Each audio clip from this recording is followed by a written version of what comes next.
제가 오늘 설교를 준비하면서 갑자기 옛날에 제가 처음 교회 갔을 때 제가 들었던 설교 중에 들었던 말씀 하나가 생각이 나는 겁니다. 그게 무엇인가 하니까 예수님도 미지근한 커피는 싫어하신다는 것입니다. 예수님도 미지근한 커피는 싫어하신다. 여러분 공감이 가십니까? 저는 커피를 좋아하는데 저도 미지근한 커피는 싫거든요. 그날 갔는데 목사님 그 말씀을 하시는 거예요. 다른 걸 하나도 들리지 않고 그 말씀만 마음에 새기고 나왔습니다. 나오면서 인생을 열정적으로 살아야 되겠구나. 그날은 그런 깨달음이 있었습니다. 나중에 돌이켜보니까 요한계시록 3장 16절에 나오는 말씀이지 않습니까? 라오디게아의 교회에 주신 예수님의 말씀인데, 네가 차거거나 뜨겁지 않으면, 네가 미지근하면 내 입에서 너를 토해버리겠다고 하신 그 말씀이었습니다. 그 말씀이 오늘 이 설교를 준비하면서 자꾸만 제 마음에 남았습니다. 오늘 사복음서 중에 이 누가복음에만 나오는 이 삭개오의 이야기는 예수님께서 십자가를 지시기 위해서 예루살렘으로 가시던 길에 행하셨던 예수님의 마지막 사역이라고 할 수 있습니다. 오늘 본문에 등장하는 이 삭개오는 그 이름에 깨끗하다, 순결하다라는 뜻이 있습니다. 그런데 2절에 나오는 것처럼 그는 세리장이요 부자였습니다. 그렇다면 실제 그의 삶은 그렇게 살지 못했다는 것입니다. 당시 이스라엘은 로마의 지배를 받고 있었는데요, 세금을 징수하는 세리들은 로마의 앞잡이 노릇을 하면서 동족들로부터 세금을 착취해야만 했습니다. 그래서 정해진 양은 로마에 바치고 그 나머지는 자기가 차지하는, 우리로 말하면 친일 매국노 같은 그런 사람들이었습니다. 세리들은 자기의 배를 불리고자 더 많은 세금을 거두었습니다. 그런데다 이 여리고는 당시 가브나움이라는 도시와 함께 세금이 가장 많이 거치는 도시였습니다. 왜냐하면 무역이 발달하고 상업이 발달한 도시였기 때문에 그렇습니다. 그곳에서 세리장이었다면 그는 분명히 큰 부와 권세를 누리던 사람이었을 것입니다. 그런데 우리가 오늘 본문을 읽으면서 눈여겨보아야 할 것은 온갖 부와 권세를 누리며 부족함이 살던 삭개오가 스스로 예수님을 찾아갔다는 것입니다. 그가 왜 예수님을 찾아간 것입니까? 그가 무엇이 부족했기에 예수님을 찾아간 것입니까? 그는 세상적으로 아쉬운 것이 없는 사람이었습니다. 그가 지금까지 추구해왔던 돈은 원하는 만큼 가진 사람이었습니다. 그런데 왜 갑자기 예수님을 찾아간 것입니까? 그것은 그가 지금까지 추구해왔던 것이 아닌 다른 어떤 것을 찾고 있었던 것이 분명합니다. 돈이나 권력은 얻었지만 그것으로 채워지지 않는 그 어떤 것이 있었다는 것입니다. 그가 지금까지 누리고 있는 자신의 삶에 정말 만족했다면 그는 절대로 예수님을 찾아가지 않았을 것입니다. 저는 오늘 본문 말씀을 묵상하다가 제가 바른 그런 삭개오가 아니었나는 생각이 들었습니다. 물론 삭개오처럼 부와 권세가 많았던 것은 아닙니다. 다만 저는 돈을 버는 것이 제 인생의 유일한 목표였던 적이 있었습니다. 교회를 다니기 전에는 더 그랬고, 예수님을 영접한 후에도, 그리고 교회를 열심히 다니면서도 돈을 많이 버는 것이 제 인생의 목표였던 적이 있었습니다. 그러다가 실제로 사는 불편함이 없을 정도로 돈을 벌게 되었습니다. 13평 아파트에서 전세로 시작했던 저희가 33평 아파트를 구입해서 이사도 갔습니다. 아내에게 차를 사주는 여유도 생겼습니다. 또 휴가 때면 가족들과 부담 없이 해외여행도 다녀오는 정도가 되었습니다. 그전에는 가족들과 멀리 나갔다 돌아올 때면 식사값이 아까워서 배가 아무리 고파와도 집에 돌아와서 밥을 차려 먹던 저희가 이제는 맛있다고 소문난 식당을 찾아가서 먹고 오는 그런 여유도 가지게 되었습니다. 늘 마이너스 통장과 크레딧 카드에 의존했었는데 이제는 통장에 제법 돈도 쌓여갔습니다. 그래서 저는 뿌듯했습니다. 그리고 그 생활에 만족했습니다. 처음에는 맞벌이하면서 고생하는 아내한테 미안했어. 그리고 그런 현실 앞에서도 어떻게 할 수 없는 제 자신을 보면서 자존심이 상해서 돈을 벌기로 마음을 먹었었습니다. 그래서 저는 그런 풍족한 생활을 하게 되면 모든 것이 행복하고 만족스러울 줄 알았습니다. 그런데 그게 아니었습니다. 내가 얻고자 하는 것을 얻었는데 이제 충분히 가졌구나 그렇게 생각했는데 정작 그것이 나를 만족시켜주지는 못했습니다. 결국 저는 그것이 내가 진정으로 얻고자 한 것이 아니라는 것을 깨닫게 되었습니다. 사람들은 누구나, 특히 남자들은 무엇인가를 추구하며 살아가고 있습니다. 그것이 돈이든 명예든 권력이든 그것을 얻기 위해서 열심히 뛰어다닙니다. 그러나 자신이 얻고자 한 것을 얻은 후에 그곳에는 내가 찾고자 한 것이 없었다는 것을 깨닫게 됩니다. 오래전에 강아지 한 마리를 제가 키운 적이 있었습니다. 제가 우리 집 강아지에게 맛있는 것을 줘봤습니다. 그랬더니 강아지는 그것을 먹을 만큼 먹고는 따뜻한 곳에 가서 배를 깔고 잠을 자는 것입니다. 동물들은 그렇습니다. 더 이상 욕심이 없습니다. 그러나 인간은 배가 부르다고 끝이 아닙니다. 죽으라 하고 일을 해서 내가 원하던 삶을 살게 되면 곧 얼마 지나지 않아서 무엇인가 채워지지 않는 그런 공허함이 밀려오기 시작합니다. 먹고 살기 위해서 여기까지 열심히 달려왔는데 과연 이것이 전부인가 하는 그런 공허함이 생깁니다. 한국에서 대기업 임원으로 승진하신 분이 제게 이런 이야기를 해주셨습니다. 치열한 경쟁을 뚫고 그토록 원하던 자리에 올라가 보니 딱 3개월이더라는 것입니다. 성취감과 만족의 유효기간이 고작 3개월밖에 안 되더라는 것입니다. 아무리 좋은 것을 가져도 곧 실증이 납니다. 우리가 아무리 좋은 차를 사도 더 좋은 것이 보이기 마련입니다. 여러분 그렇지 않습니까? 여러분 우리에게 왜 이런 일이 일어나는 것입니까? 그것은 바로 인간은 다른 목적을 위해 시험받았기 때문입니다. 배부른 것으로 만족할 수 없다는 것입니다. 세상 것으로 만족할 수 없다는 것입니다. 그것은 하나님이 우리를 그렇게 지으셨기 때문입니다. 우리의 진정한 만족과 행복은 눈에 보이는 것에 있지 않다는 것입니다. 오늘 우리는 삭개오의 모습에서 그것을 깨달을 수가 있습니다. 3절 말씀을 The Message라는 영어 성경으로 한번 보도록 하겠습니다.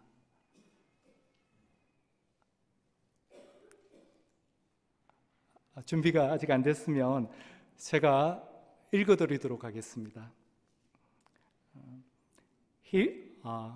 준비가 됐네요. 우리 함께 읽도록 하겠습니다. He wanted desperately to see Jesus, but the crowd was in his way. He was a short man and couldn't see over the crowd. 제가 읽자고 하니까 정말 같이 읽는 분이 계시네요. 제가 영어를 못합니다. 제가 영어를 못하는 이유가 제가 영어를 하면 영어로 안 들리는가 봐요. 네, 그래서 영어 울렁증이 있는데요. 이 메시지라는 성경이 오늘 본문 3절을 가장 잘 표현해 주는 성경 버전이라고 생각을 합니다. desperately, 절실하게, 간절하게라는 뜻입니다. 삭개오는 예수님 만나기를 간절하게 원했다는 것입니다. 바로 이 간절함은 삭개오 안에 있던 영적 목마름 때문이었습니다. 삭개오의 이 간절함은 3절과 4절을 연결해서 보면 더 쉽게 이해할 수 있습니다. 자신의 키가 작았기 때문에 예수님을 보고 싶어도 볼 수가 없었습니다. 사람들을 비집고 들어갈 수도 없었습니다. 세리장이 왔는데도 사람들은 아무도 비켜주지 않았습니다. 삭개오의 자존심이 무척 상했을 것입니다. 예전 같으면 아니 나를 이렇게 무시하느냐고 하면서 돌아가고도 남았을 그런 사람이었습니다. 그러나 자기의 자존심보다도 자신의 영적 갈급함이 더 컸기 때문에 삭개오는 포기할 수가 없었습니다. 이때 삭개오는 자신에게 일어나는 이 영적인 목마름에 정직하게 반응합니다. 그는 과감하게 나무 위에 올라갑니다. 세리장이 이곳에 왔다는 사실 그 자체만 해도 놀라운 일인데 지금 그의 행동은 많은 사람들로부터 비웃음거리가 될지도 몰랐습니다. 그러나 지금 삭개오의 눈에는 다른 것은 어떤 것도 보이지 않았습니다. 오직 예수님밖에는 보이지 않았습니다. 오직 예수님을 만나고 싶은 그 간절한 마음뿐이었습니다. 삭개오에게 왜 이런 간절함이 생기는 것입니까? 그것은 세상 것으로는 그의 육체가 채워졌지만 그의 영혼은 아직 비어 있기 때문입니다. 이 영적인 목마름, 이것은 하나님이 인간을 만드실 때 처음 우리에게 집어넣어 놓으신 것입니다. 바로 하나님의 섭리라는 것입니다. 그래서 이 영적 목마름은 하나님만이 채워주실 수가 있습니다. 그래서 우리에게 이런 목마름이 찾아온다면 그것은 바로 내 영혼이 지금 주를 만나고 싶다고 하는 것입니다. 우리 주님께서 지금 나를 찾아오시고 계시다는 것입니다. 인간은 이 영적 목마름이 채워지지 않으면 세상의 모든 것을 가지고도 그 공허함과 허전함 때문에 마치 미지근한 커피처럼 몸이 건조한 일생을 살아야만 합니다. 그런데 중요한 것은 이 영적인 목마름에 대한 사람들의 반응입니다. 사람들은 이런 목마름이 영적이라는 것을 무시하고 세상적인 것으로 해결하려고 합니다. 왜냐하면 세상에는 순간적인 만족을 주는 보조품들이 널려있기 때문에 그렇습니다. 우리 영혼에 진정한 만족을 주는 것이 있는데도 불구하고 사람들은 그것을 찾지 않고 잠시 순간 우리를 만족시켜주는 가짜들을 더 의지한다는 것입니다. 그러나 이것이 진짜가 아니니까 오래가지 못합니다. 그래서 사람들은 계속해서 새로운 것을 찾아야만 합니다. 그러나 그 안에서는 아무리 찾아도 그것이 우리 영혼에 진정한 만족을 주지는 못합니다. 영적인 만족을 채울 수 있는 분은 우리 예수님 한 분밖에 없기 때문입니다. 주님은 오늘 삭개오를 통해서 우리에게 그것을 말씀하고 계십니다. 우리 안에 밀려오는 이 공허함과 허전함은 세상 것으로 채워질 수 없다는 것입니다. 그래서 미국의 영성학자인 리차드 포스터는 하나님께 중독되는 것 외에는 다른 방법이 없다고 이야기합니다. 이 말은 하나님께 빠져 그분 안에서 만족과 기쁨을 얻을 때에만 비로소 세상의 그 어떤 것으로도 만족하지 못했던 인간이 만족을 얻게 된다는 것입니다. 인간은 그분 안에서만 진정한 만족을 얻게 됩니다. 여러분, 이것이 진리입니다. 그렇다면 우리 영혼이 진정한 만족을 얻기 위해서 우리가 해야 할 것은 무엇인가 살펴보도록 하겠습니다. 첫째는 예수님 만나기를 간절히 원해야 합니다. 여기서 다시 한번 데스프리라는 단어를 생각하셔야 합니다. 간절하게, 절실하게.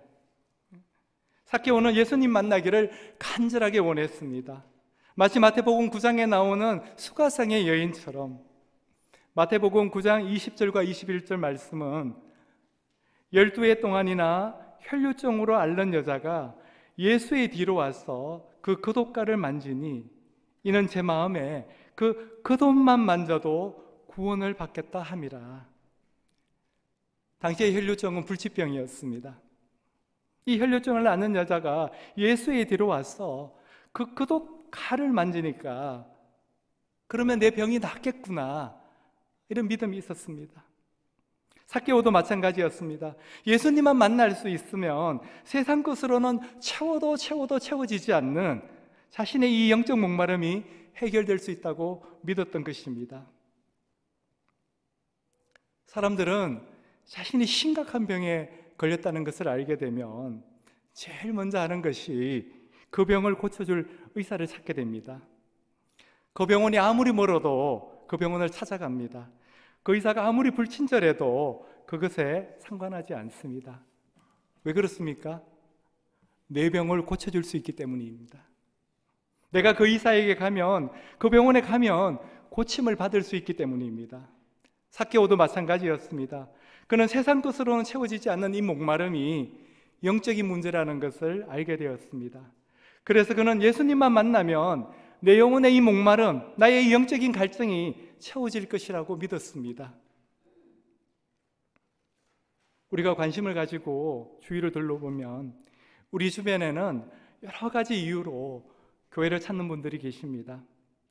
우리가 그분들에게 분명히 알려드려야 할 교회의 선택 기준이 있습니다. 교회의 선택 기준은 건물도 아니고 주일학교도 아니고 내가 이 교회에 다니면 득 좀 보겠지, 이거는 더더욱 아니고 교회 선택의 기준은 딱 하나입니다. 그것은 내 영혼의 갈급함을 채워줄 수 있는가 하는 것입니다.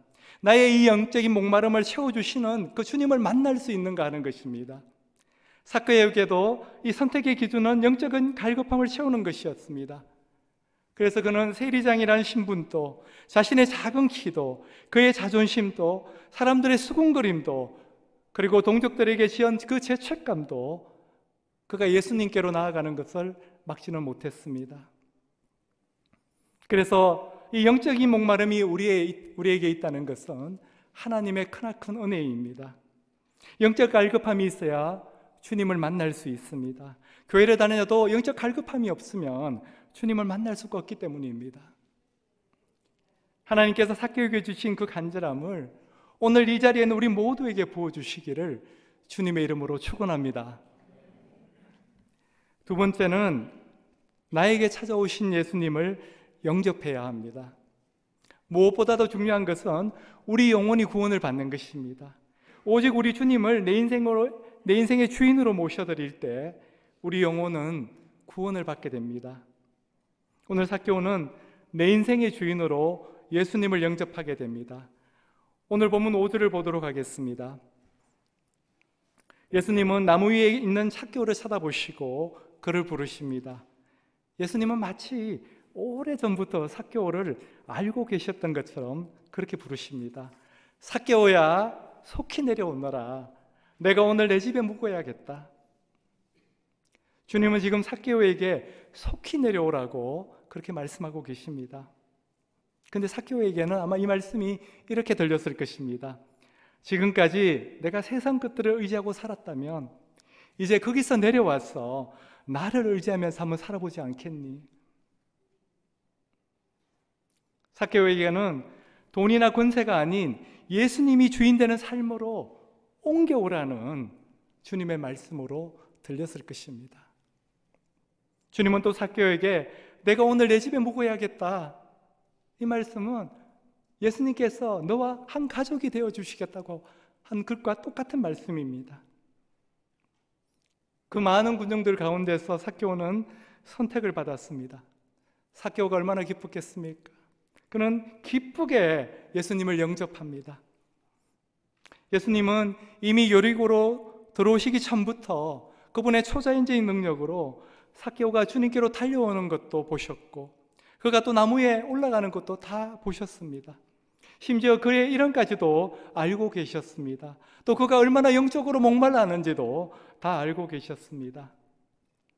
야같이 주님은 우리의 처지를 모두 다 알고 계십니다. 그래서 우리가 간절한 마음으로 주님을 찾기만 하면 주님은 우리보다 더 간절한 마음으로 우리를 만나주시는 분이십니다. 예수님을 영접한다는 것은 내 인생의 주인이 바뀌는 것입니다. 예수님이 내 인생에 찾아오셔서 나의 주인이 되어주시는 것입니다. 그것은 내 인생에 하나님의 구원이 임한다는 것입니다. 구원은 나의 모든 죄를 용서받고 영원한 사망에 있던 내가 영원한 생명으로 옮겨지는 것입니다. 그래서 오늘 본문 9절에서 예수님은 오늘 구원이 이 집에 이르렀다고 하시면서 삭개오에게 구원을 선포하고 계십니다. 죄인 중에 죄인이었던 삭개오가 정말 사망의 엄침한 골짜기에 빠져 마땅했던 그가 영원한 생명, 하나님의 나라를 누리는 새로운 생명을 얻게 되었던 것입니다. 그러나 삭개오가 한 것이라고는 간절하게 주님을 찾아간 것뿐이었습니다. 저는 오늘 이 자리에 있는 우리 모두가 다시 한번 우리 예수님을 내 삶의 구원자요, 내 인생의 주인으로 고백하는 귀하고 복된 시간이 되기를 주님의 이름으로 축원합니다. 세 번째는 변화된 삶을 살기로 결단하는 것입니다. 주님이 삭개오를 만난 다음부터는 삭개오의 과거는 중요하지 않게 되었습니다. 그러나 사람들은 삭개오가 예수님을 모셔드리는 것을 보고 수군거렸습니다. 아니, 어떻게 예수님이 저 죄인의 집에 들어간단 말인가? 그것도 하룻밤을 묵기 위해서. 정말 말도 안 돼. 왜냐하면 당시 세리들은 동족들로부터 창녀 취급을 받았습니다. 그것뿐이 아니었습니다. 라이센스 있는 강도라는 그런 별명이 붙어 다녔습니다. 죄인 중에 죄인이었습니다. 그러나 주님의 눈에 삭개오는 구원받아야 할 잃어버린 영혼으로밖에 보이지 않았습니다. 주님의 관심은 오직 한 가지였습니다. 잃어버린 영혼을 찾아서 구원하는 데 있었습니다. 예수님을 만나게 되면 우리 삶에는 반드시 변화가 일어납니다. 주인이 바뀌었기 때문에 그렇습니다. 식당도 주인이 바뀌면 변화가 있습니다. 기업도 CEO가 바뀌면 변화가 있습니다. 우리 인생의 주인이 바뀌었는데 왜 변화가 일어나지 않겠습니까?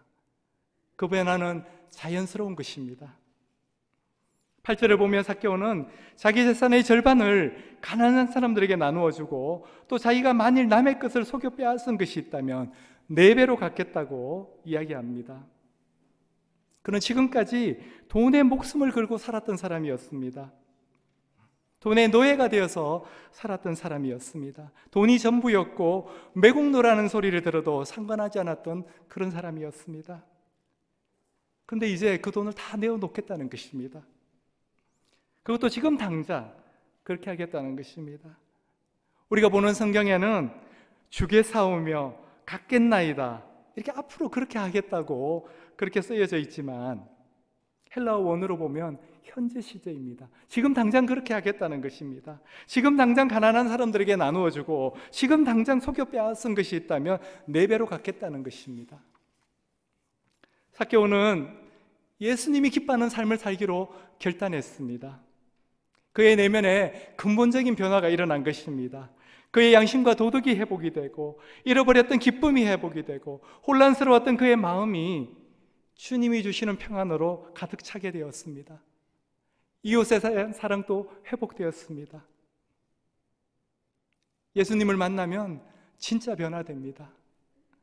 이것은 우리의 힘이나 노력으로 되는 것이 아니라 예수님이 내 안에 들어오셔서 일으키시는 거룩한 역사입니다. 바울 신학에 정통하신 김세용 교수님이 구원이란 무엇인가 라는 그의 저서에서 구원이란 포괄적인 개념으로 모든 악과 고난에서 해방되는 것을 의미한다. 인간이 가지고 있는 모든 결핍과 아픔이 해결받는 것이다 라고 적고 있습니다. 이게 무슨 의미입니까? 우리 삶에 있는 모든 악과 고난, 우리 삶에 있는 모든 결핍과 아픔의 문제 가운데 우리 주님은 지금도 여전히 일하고 계신다는 것입니다. 우리 영혼을 구원해 주신 데서 멈추지 않으시고 우리 삶의 모든 연약한 부분에서 지금도 그분은 일하고 계시다는 것입니다. 왜냐하면 주님은 구원받은 우리가 새로운 인생을 살기를 원하시기 때문에 그렇습니다. 고린도후서 5장 17절은 이렇게 말씀합니다. 그런즉 누구든지 그리스도 안에 있으면 새로운 피조물이라 이전 것은 지나갔으니 보라 새 것이 되었도다. 우리가 예수 그리스도 안에 있을 때야 비로소 새로운 피조물이 된다는 것입니다. 저는 예수님께서 일으키시는 우리 삶에 일으키시는 이 새로운 삶의 역사, 진정한 구원의 역사가 오늘 여기 있는 모두에게 일어나기를 진심으로 주님의 이름으로 축복합니다. 오늘 본문 10절은 우리에게 이렇게 말씀하십니다. 인자가 온 것은 잃어버린 자를 찾아 구원하려 함이니라. 예수님께서 이 땅에 오신 이유는 우리를 구원하려 오셨다는 것입니다. 잃어버린 자를 찾아 구원하려 오셨다는 것입니다. 그런데 이 구원은 절대 반쪽짜리 구원이 아닙니다. 불완전한 구원이 아닙니다. 주님의 구원은 멈춰진 구원이 아니라는 것입니다. 우리가 천국 가는 그날까지 우리의 연약함 때문에 흔들릴 수는 있지만 계속해서 전진해 나가는 구원이라는 것입니다. 왜냐하면 우리 주님께서 지금도 여전히 우리 안에서 일하고 계시기 때문입니다. 혹시 지금 이 자리에 아직도 주님을 만나지 못한 분이 계십니까? 혹시 이 자리에 세상 것으로 아무리 채워도 채워지지 않는 공허함으로 힘들어하는 분이 계십니까? 그렇다면 지금이 바로 주님을 만날 때라는 것입니다. 그렇다면 지금이 바로 주님을 간절히 찾을 때라는 것입니다. 주님께서는 요한복음 4장 13절 14절 말씀을 통해서 이렇게 말씀하셨습니다. 이 물을 마시는 자마다 다시 목마르겠지만 내가 주는 물을 마시는 자는 영원히 목마르지 않으리니 내가 주는 물은 그 속에서 영생하도록 솟아나는 샘물이 되리라. 오늘 우리가 부른 찬양처럼 우물가의 여인처럼 난 구했네. 헛되고 헛된 것들을. 그때 주님 하신 말씀, 그때 주님 하신 말씀, 내 샘에와 생수를 마셔라. 내 샘에와 생수를 마셔라. 세상이 주는 물은 마셔도 결국 다시 목마르게 되지만 주님이 주시는 물은 영원히 목마르지 않게 된다는 것입니다. 이제 말씀을 정리하도록 하겠습니다. 영혼의 목마름은 세상 것들로 채워지지 않습니다. 세상 것들로 해결할 수 없습니다. 우리 영혼의 목마름은 오직 주님만이 채워주실 수가 있습니다. 그 영혼의 갈증이 채워져야 내 삶에 만족이 오고 행복이 오고 기쁨이 생기는 것입니다. 내 영혼의 목마름을 채우기 위해서 우리는 먼저 예수님을 간절히 만나기를 원해야 한다는 것입니다. 예수님을 만나기 위해서 삭개오가 체면을 다 벗어버리고 나무 위에라도 올라갔던 그 간절한, 그리고 예수님의 옷겉에 손끝만 대어도 내 병이 낫겠다는 그 간절함, 그 간절함이 오늘 우리에게도 필요하다는 것입니다. 내 영혼의 목마름을 채우기 위해서 필요한 것이 하나 더 있다면 그것은 나에게 찾아오신 예수님을 영접하는 것입니다. 예수님을 영접하는 것은 내 인생의 주인이 바뀐다는 것입니다. 베드로가 성전 미문에 앉은 거지에게 은과 금은 내게 없지만 내게 있는 것으로 내게 주노니 곧 나사렛 예수 그리스도의 이름으로 일어나 걸으라고 한 것 같이 그동안 금과 은이 주인 되었던 내 인생에서 예수 그리스도가 주인 되는 인생으로 바뀔 때 주저앉아 있던 우리 인생에 걷고 뛰어다니는 역사가 일어난다는 것입니다.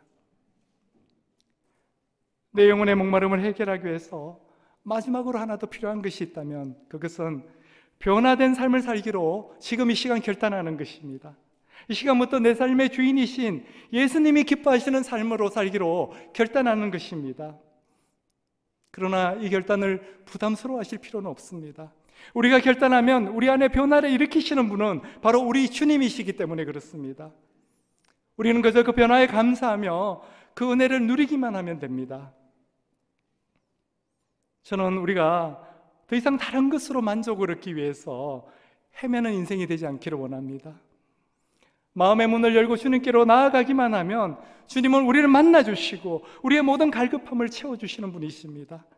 우리의 이 영적인 목마름이 주님의 생명수로 채워지는 역사가 저와 여러분 모두에게 있기를 주님의 이름으로 축원합니다.